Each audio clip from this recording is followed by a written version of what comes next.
نن زموږ او ستاسو معاشره ده، زموږ او ستاسو د معاشرې ته تاسو ګورئ په څومره حالاتو کې موږ راګیري، څومره مشکلات دي او څومره بدامني ده، څومره قتلونه دي او څومره غصب دی او څومره ډاکې دي. تاسو دې حکومتونو ته ګورئ د دې دپاره څومره ادارې او محکمې دي. یو طرف ته د فوج محکمه سي، د اردو محکمه سي، بل طرف ته د پولیسو محکمه سي، بل طرف ته پلان محکمه سي، بل طرف ته پلان محکمې. دا ټولې محکمې د دې حالاتو د مخنیوي دپاره جوړي، لیکن تاسو ورسې حکومتي ادارو له ستا د یو معمولي کار بغیر د رشوته وسي. ولې داسې کیږي؟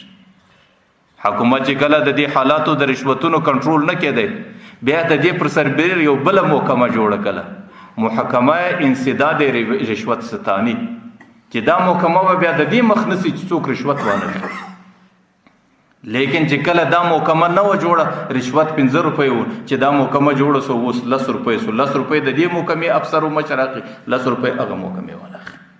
نن د انسانانو د مالونو د حفاظت، د انسانانو د کورونو د حفاظت لپاره پیراداران ولاړ دي او د حکومت چوکیداران ولاړ دي، لیکن کم سترګه ظالمه چې پر پیره مقرره ده، د ټولو اول خیانت دغه سترګه کوي.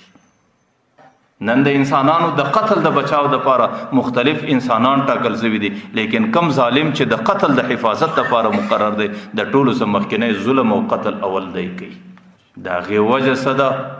د هغې وجه دا ده چې د انسانانو دماغو کې دنیا ده، د دنیا راحت دی، د دنیا مال و دولت دی، د دنیا منصب دی، د دنیا شکور دی او د دنیا ځان له بهترینه خوراکه پیدا کول د انسان په دماغ کې دغه شی ځای نیولی دی او د انسان د دماغ څخه آخرت وتلی دی.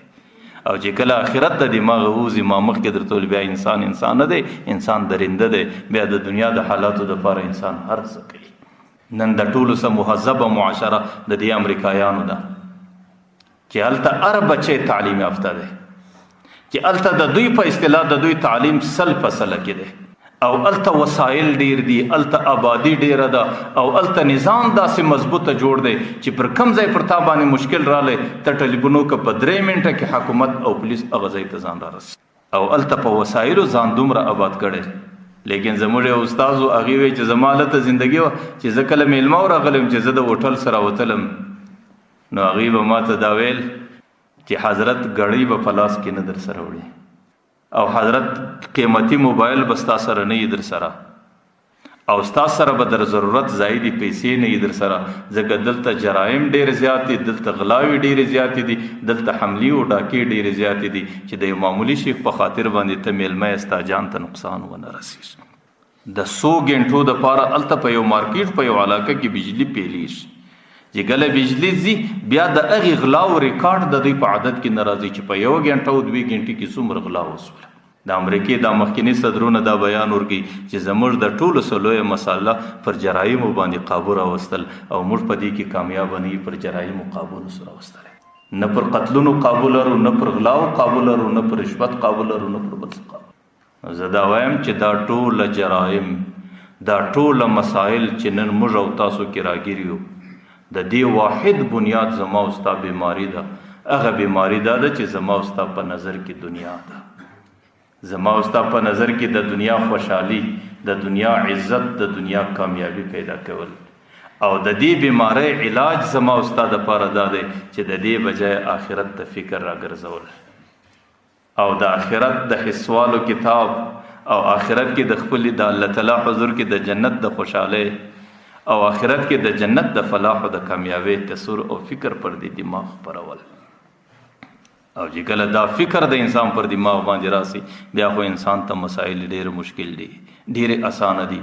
نن د مشکلاتو حل تاسو راسئ، په خدای قسم په ټوله دنیا کې د ټولو مسایلو حل لار یوه ده چې کم قومونه د محمد رسول الله اتباع وکړي، د هغې نقشه خپله کړي، د هغې هدایات خپل کړي، د هغې پر هدایاتو باندې عمل وکړي چې خلکو د دنیا او زندګي څو ورځې ده، د آخرت زندګي ډېره دایمي ده.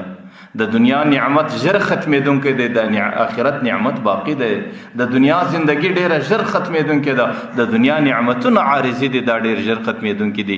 د دې د فکر سره د دې څخه خپل فکر او دماغ را وګرځوئ. د آخرت نعمتونه، د آخرت راحتونه، د جنت زندگی، د الله تعالی دیدار، د محمد رسول الله ملاقات په دماغو کې راولئ. بیا به د دنیا جرایم نه وي، بیا به د دنیا مشکلات نه وي، بیا به د دنیا د پریشانی څخه ستاسو زندگی محفوظ وي. نو مادرت ویل قرآن کریم دی یو آیات کې بیماری هم ذکر کړه، د بیماری علاج هم ذکر کړي. بیماری دا ده چې بل تؤثرون الحیات الدنیا، په دنیا کې په هر څه کې ستاسو د دنیا زندگی په دماغ کې ده، لیکن دا ستاسو بیماری ده.